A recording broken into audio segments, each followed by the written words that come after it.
और उस बजट में यदि देखा जाए तो वर्षों से 2007 में आप ही के पार्टी के तत्कालीन रेलवे मंत्री लालू प्रसाद जी ने पालीगंज में रेलवे लाइन बिहटा औरंगाबाद का शिलान्यास किया और उसके बाद से लगातार चाहे किसी की भी पार्टी सरकार किसी की बने, लेकिन इस क्षेत्र की उपेक्षा हुई और इस बजट में भी भरोसा मिला था लोगों को लोकसभा चुनाव के दौरान भी कि इसको बजट में लाया जाएगा और चालू किया जाएगा, पटरियां बिछेगी। लेकिन जो बजट आया इसे देखने से लगता है कि अब विधानसभा तक पटरियां नहीं बिछेगी।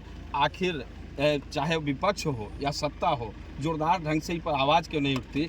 कल के राज्यसभा सदस्य मीसा भारती जी विपक्ष में थी, आज लोकसभा में है, ना तो उनके द्वारा कभी बात उठाई गई सशक्त विपक्ष की तरफ से और न सत्ताधारी ने इस पर ध्यान दिया।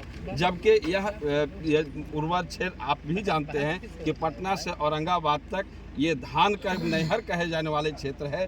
किसान को, बेरोजगारों को, अन्य लोगों को भी इससे फ़ायदा होगा। आखिर इसकी उपेक्षा हो रही है और इसके लिए आप लोग क्या करेंगे? देखिए, सबसे बड़ी चीज़ है कि पहले तो मैं आप लोग के माध्यम से इस विधानसभा और इस लोकसभा के लोगों को धन्यवाद देना चाहता हूं कि जो योजना के बारे में आपने बताया कि रेलवे लाइन औरंगाबाद तक बिछाने का जो कार्यक्रम आदरणीय लालू प्रसाद जी ने शिलान्यास किया था, वो आज तक अधूरा है।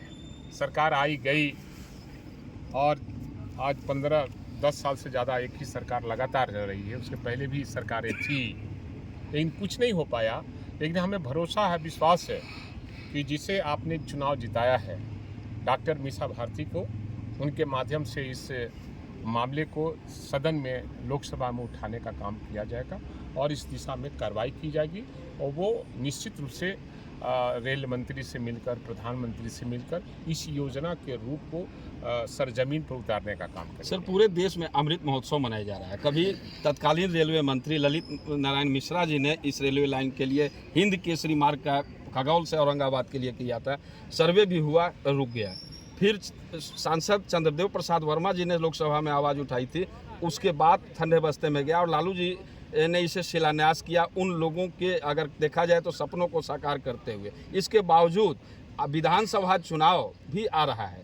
आपकी भी पार्टी विधानसभा में चुनाव के लिए लोगों से कहेंगे, इस क्षेत्र के लोगों से 4 लोकसभा क्षेत्र आता है और विधानसभा 8 क्षेत्र आता है। इसके बावजूद विधानसभा जो चुनाव होगा उसमें चाहे वो सत्ताधारी केंद्र की सरकार हो या महागठबंधन की सरकार हो, फिर उसी रेल पर लोग मांगेंगे धरना। यहाँ तक कि एक नौजवान रेलवे, आपको मालूम होगा, बिहटा में रेलवे लाइन पर रेल से कटने से बचा।